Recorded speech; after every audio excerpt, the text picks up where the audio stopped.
I will say, not to scare you guys, or I don't say this yet for any negative reason, but I will be honest with you guys, it's the most Englishy of the modules. Okay, so it may be for some of you it won't be, but it may be the hardest to wrap your head around. Okay. So yeah, out of all the standard modules, this is the closest thing to what university students who major in English would do. It's literally called a close study for this reason. Here, you know how in the common module you're looking at human experiences, and then in module A you're looking at identity and culture, and like languages in there, but those are really the big ideas. Here, the focus is language, which maybe doesn't sound that tricky, but is a bit tricky. I won't lie. It's very similar to very similar to English Advanced Critical Study of Literature. Okay, yours is called a close study of literature. The only kind of big difference is, of course, you're not expected to be as critical as English Advanced, but still, it's very similar. It is, in my opinion, the hardest module. Okay. This is why I wanted to give you guys a head start. So, what actually is the purpose of Module B? What do you actually study Module B for? Firstly, to explore complex ideas represented in greater depth.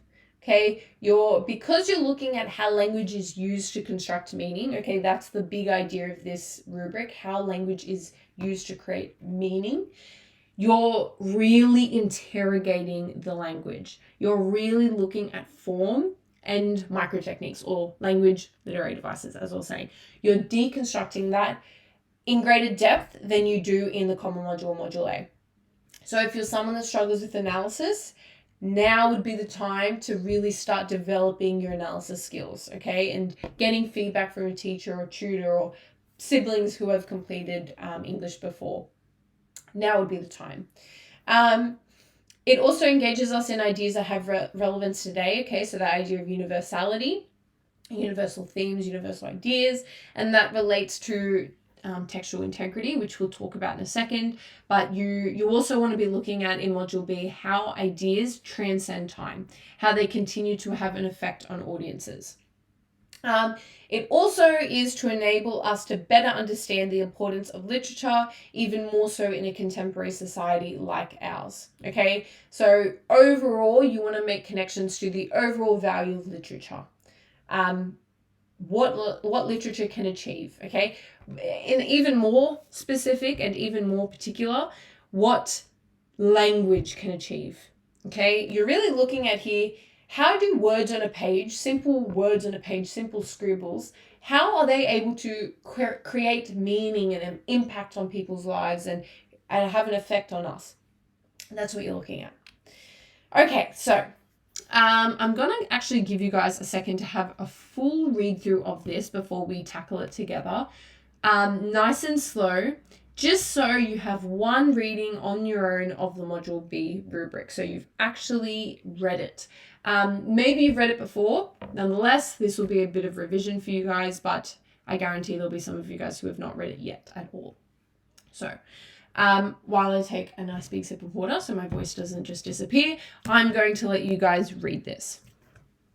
And I'll read it with you.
Okay. Hopefully that gave you guys an opportunity to have a read through of the rubric. As you can see, there's a lot of focus on language, okay? There's not so much conceptual stuff. It's really just focusing on language, as I said. So words like, let's see, particular ideas, and characteristics of the text, okay? And the ways in which these characteristics establish its distinctive qualities. So the distinctive qualities about language. Students study one text chosen from the list of prescribed text. Portray people, ideas, settings, and situations in text. So we're talking about plot, settings, characters. By analyzing the interplay between the ideas, forms, and language within the text, students appreciate how these elements may affect those responding to it. Students produce critical and creative responses.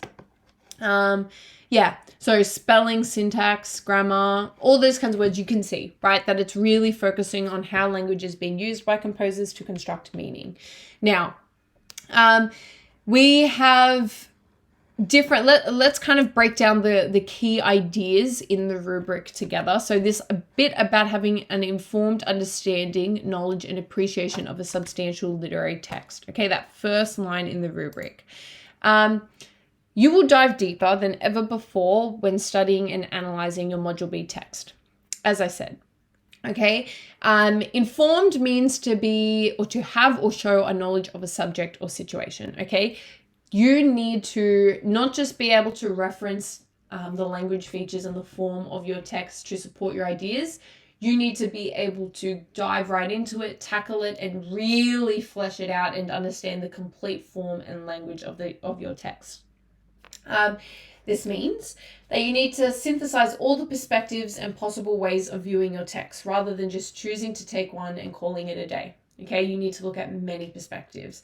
I have actually seen questions where they ask something along the lines of having like more than one perspective on a text enables readers to have a greater understanding of its purpose, something like that. Okay, so you need to be able to talk about and flesh out many perspectives on your text.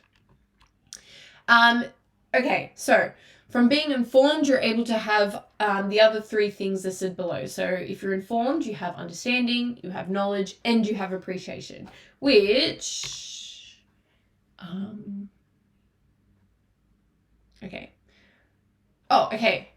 appreciate, knowledge,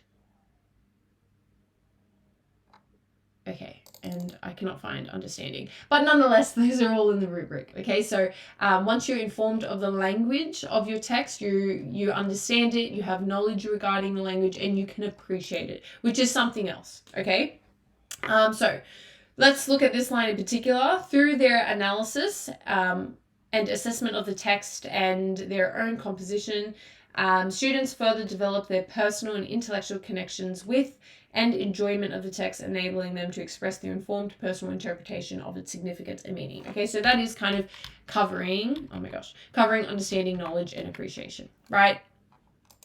Okay, so this idea about having a personal response to the text in its entirety.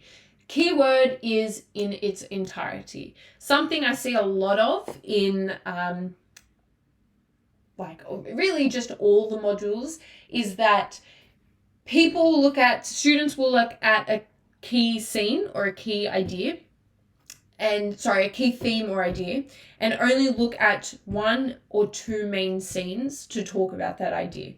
So, for example, if you're someone that looked at Billy Elliot in the Common Module, if you look at Billy Elliot's experience with gender, you could look at the scene where he dances for his dad in the gymnasium. Okay, and then you could look at the scene where he's auditioning and he's dancing ballet, which is kind of fine for the Common Module. The big difference here is we don't just want, okay, this is my idea, here are some examples of it. We want, this is my idea and this is how it develops through my text, okay? Ideally, that's what you should also be doing for the Common Module, Module A, but it's even more important here. Why? Well, that's what we mean when we say in its entirety. So not just how gender was seen in, this scene, this scene, this scene. No, how gender was grappled with in the entirety of the play, book, film, whatever you're studying for Module B. Okay. This idea about particular ideas and characteristics which establish its distinctive qualities.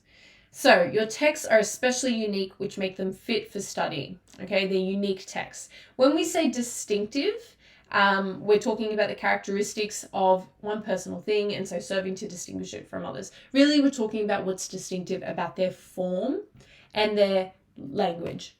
Okay, what's distinct about your text structure? What's distinct about its setting or its use of setting? What's distinct about the dialogue or the rhetoric? That's what we're talking about when we say distinctive qualities. Again, so you can start to build up that kind of buzz sheet list, whatever, for your texts.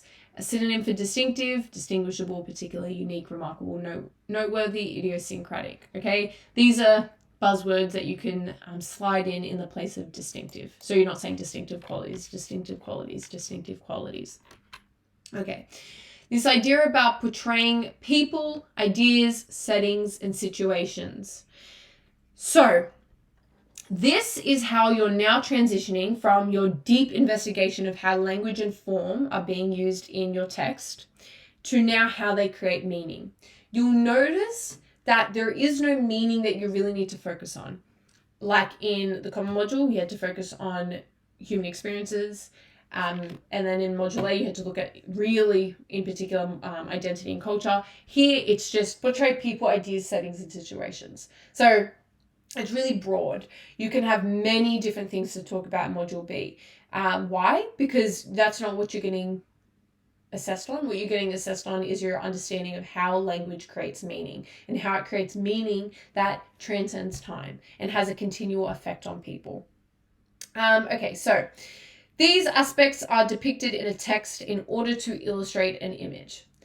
They also intersect and operate with one another. To understand people, we need to understand the settings they're in. To understand the ideas, we need to see how they're played out in different situations. Okay, so we need to see how these different elements work together to create meaning.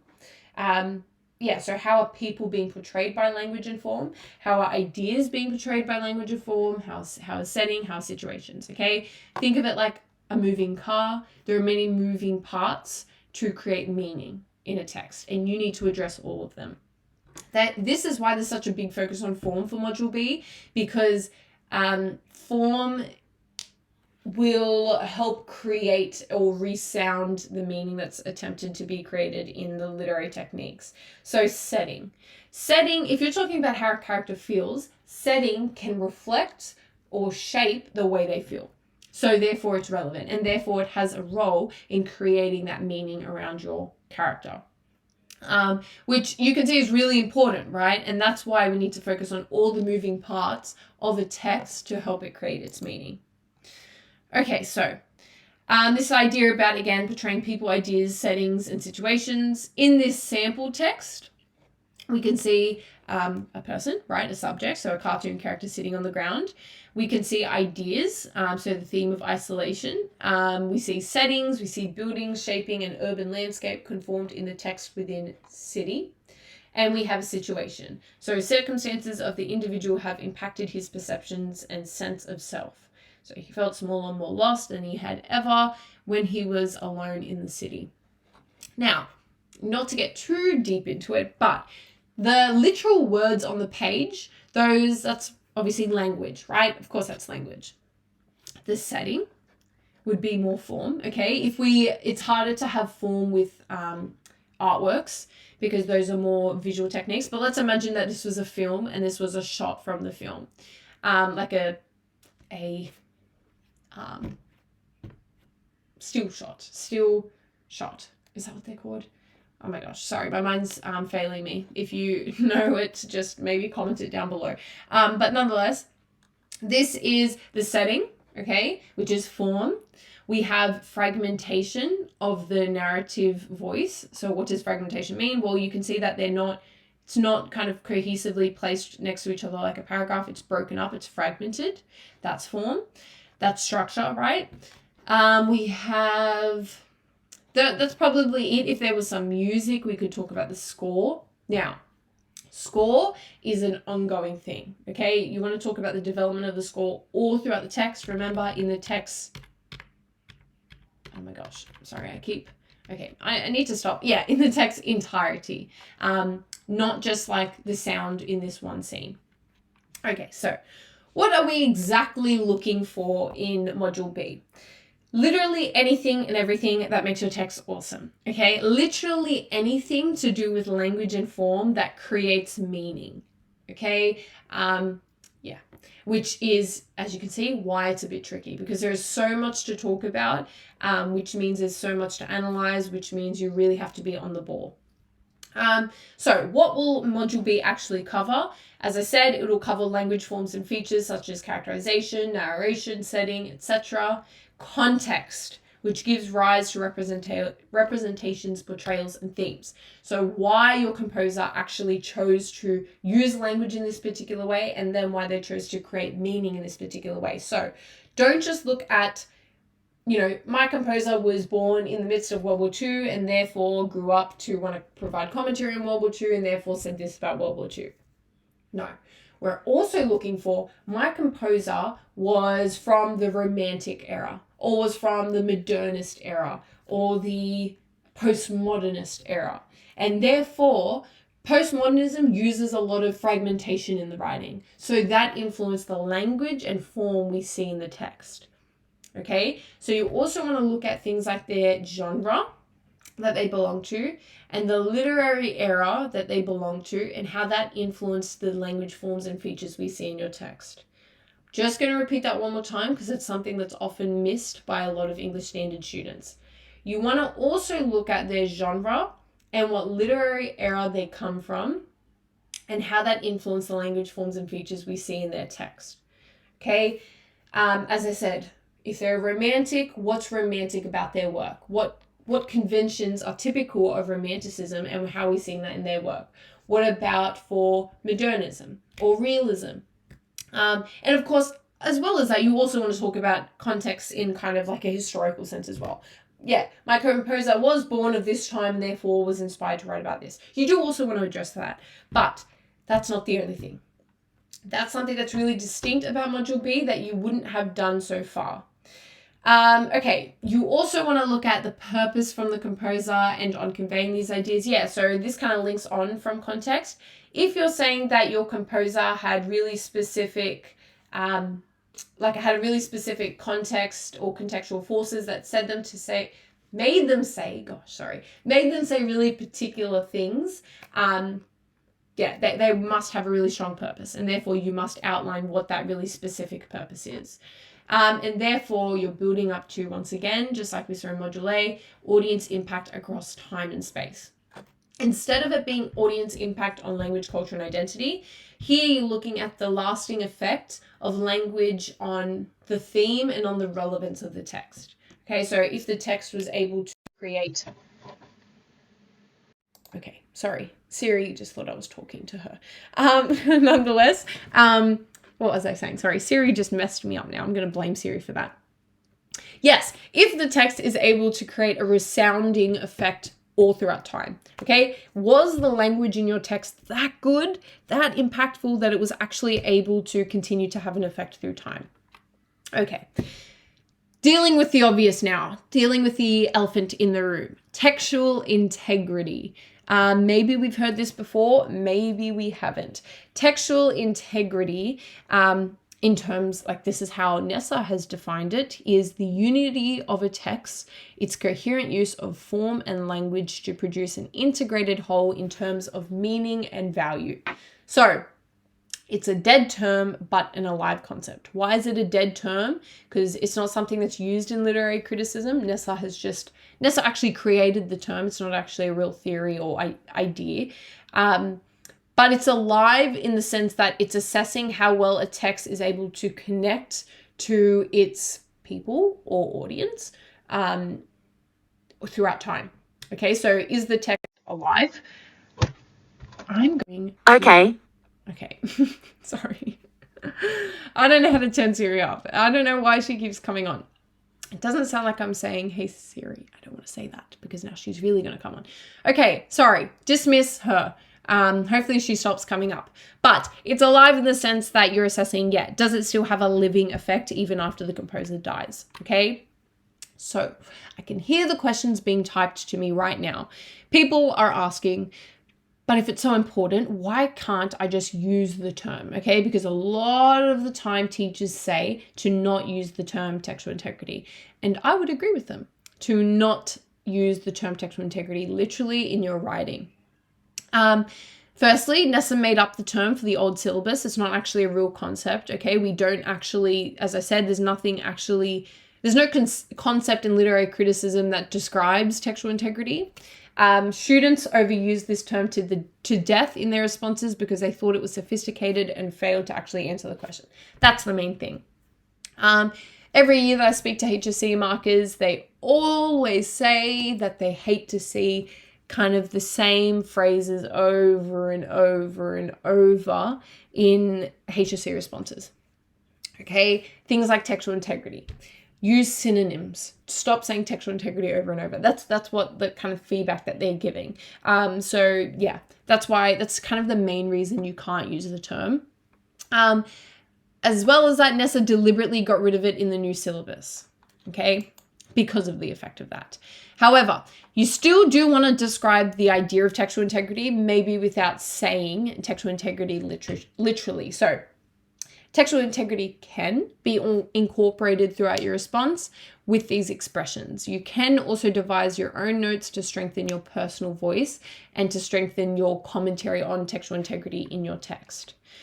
So instead of saying literally textual integrity, phrases that you could use to replace the idea of textual integrity or the word textual integrity, the phrase textual integrity is the enduring value of the text, its ongoing relevance, the timelessness, universality of the text, its lasting impact, the continual significance of the text, its persisting and sustained influence, and the text's ability to transcend time and space. Those are all kind of phrases that you can use in place of saying literally textual integrity. Okay, so this is kind of, I wanted to show you guys this to kind of show you how different thesis writing is for Module B compared to your other modules. So obviously the common module and Module A. So this is a sample kind of Module B thesis, something along the lines of, through studying, we may understand the importance of composers' work. In turn, readers across time may also understand the lasting value of the composer's work. Okay, so obviously this is like really generic because there is no composer that I've spoken about or text in particular that I've spoken about.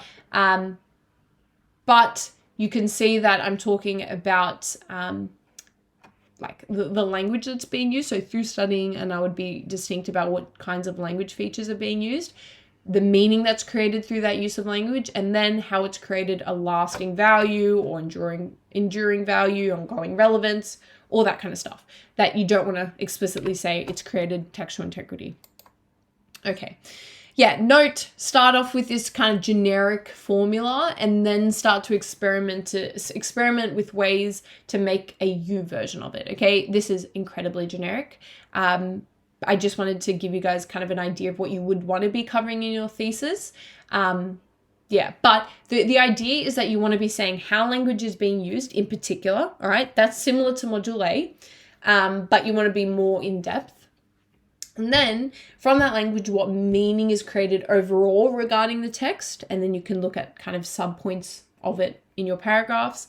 And then you want to look at, has that meaning stood the test of time? Is it still relevant? How do we know if meaning is still relevant? Okay, because I keep throwing out these terms, enduring relevance, maintaining its, relevance through time, that kind of thing. How do we actually know it's relevant? Well, if we can still make modern day links to it. So let's say your text was written in 1980 for a really particular purpose for the people of 1980s, and it's something that's not really relevant anymore. Does that make the text completely irrelevant to modern society in 2023? No, it doesn't.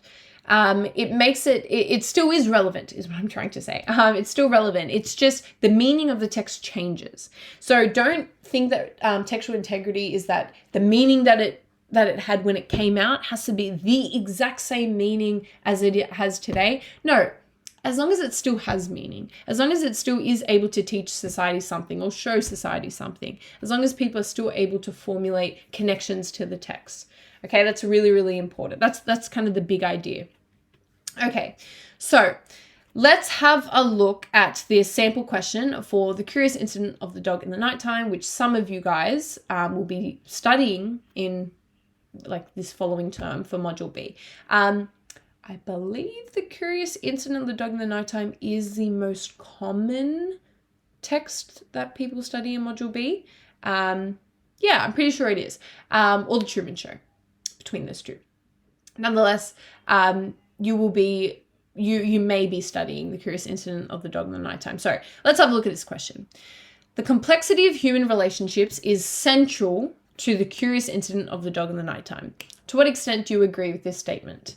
Okay, so just like we did for Module A, let's break down the concept, its prescribed focus, and the audience impact. So concept is a complexity and representation, which we know is a syllabus idea, right? How complex themes are represented, and that it's central to the text's successful portrayals. So that language and the complexity of the representation, so language, the complexity of the language being used, is central to this successful portrayal of the text. So language is central to the text. That's very Module B-like, and so therefore that is the obvious concept. The prescribed focus is it's getting you to focus on how human relationships are being represented and how that is central to the text. And then the audience impact is not specified. So you can come up with one. Sometimes you will have, and this kind of goes for all of your modules, sometimes you will have a really specific audience impact that you need to focus on. Other times, like in your question, other times the question is not specific about an audience impact and you can pick one. So here I've chosen to look at the universal message that encourages us to form meaningful connections with others. Okay, so kind of aligning very closely with the idea of textual integrity. Okay, so let's have a look at a sample introduction for Module B and look at what's good about it. So let's have a read of it together. Through studying the intricate construction of written language forms and features, we may understand the importance of human relationships in literature. Interactions between characters in a text are able to reveal the complex representations of the self and the self amongst others. Mark Haddon's novel, The Curious Incident of the Dog in the Nighttime, 2003, positions us to examine the values of family, honesty, and trust in maintaining positive relationships. In turn, readers may realize the universal appeal of the novel as it continues to encourage us to similarly form meaningful connections with the characters to a great extent. So, what makes this introduction a successful introduction? Firstly, concepts from the rubric are referenced and developed, okay? Just like we had in Module A. We are talking about language forms and features, talking about characters and the development of characters, complex representations, which we know representations is referring to the use of language and form, meaningful characters. That's all really about Module B, and Module B is focused on language. There is a focus on human relationships, which is established and enhanced with relevant Module B terminology. So the prescribed focus on human relationships is addressed and specified. Okay. Then we have the hypothesis on the audience impact, who engage with the text over time. So in turn, readers may realize the universal appeal of the novel as it continues to encourage us to similarly form meaningful connections with the characters to a great extent. And themes are introduced. Okay, body paragraph 1 will be on family, body paragraph 2 on honesty, and body paragraph 3 on trust. So that's what an effective Module B introduction looks like. Okay. As you can see, the way you can kind of mark your own writing is very similar across the modules, except what we mean by concept will change, of course, between Module A to Module B and Common Mod, because it's tied to the rubric. And obviously we have a different rubric for each one of your modules. The focus obviously will not only change per module, but it'll change per question because you're asked to focus on something different per question. You might not. You might come across a couple questions that ask for the same sort of thing, but generally it should change per question. Audience impact will change across the modules, and it will likely change across the question as well, especially if you get given a specific audience impact that you need to prove. And of course, your themes will change. Okay. Ultimately, Module B is all about justifying why a text is important and how it can be understood from many angles and perspectives. Okay, embrace them all to formulate your own. A big piece of advice, or a big tip I can give you guys as you head into Module B is to go on ATAR Notes, ACE HSC, THSC, trying to think of other resources I'm aware of, anywhere where you can get past student responses, okay? And look at how other people have perceived or how, other people's perspectives and opinions on your text, okay? Why? Not so you can steal it and like just keep their perspective, but you're exposed to as many different perspectives on a text as possible, which we know is what Module B is about. Okay, you want to address conflicts in perspectives in your essay. Okay, how certain things are ambiguous, they're vague, they're not well defined, so you can interpret them in many different ways. Okay, that you would want to address that in your essay. You would. So by looking at past student responses, it's almost been 2 hours, guys. You have to cut me some slack. By looking at past student responses and exposing yourself to as many different opinions as you can kind of, start to see where you differ, and also just start to gain different perspectives on your text and different perspectives on certain ideas in particular, which is really, really good. That's the first place I would start. I would also go to websites like JSTOR, academia.edu, Google Scholar.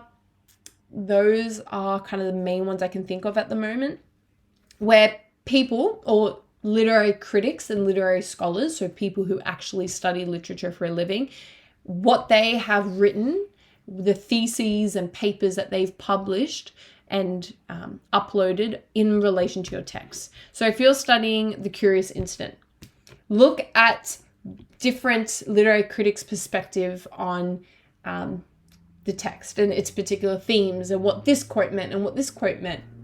And that's good for a multitude of reasons. Firstly, it gives you evidence because they analyze evidence. So it gives you evidence. It also helps you see the analysis. Gosh, I'm just getting progressively worse. Analysis for the evidence because they will analyze the evidence. So it gives you some analysis that you can borrow from. It also helps expose you to different ideas and perspectives that I was talking about. It also helps you gain ideas and perspectives if you're lacking them. Okay, so I would do it for all of your modules, but particularly Module B because of the depth to it and its emphasis on looking at different perspectives and different ideas of a text. Okay.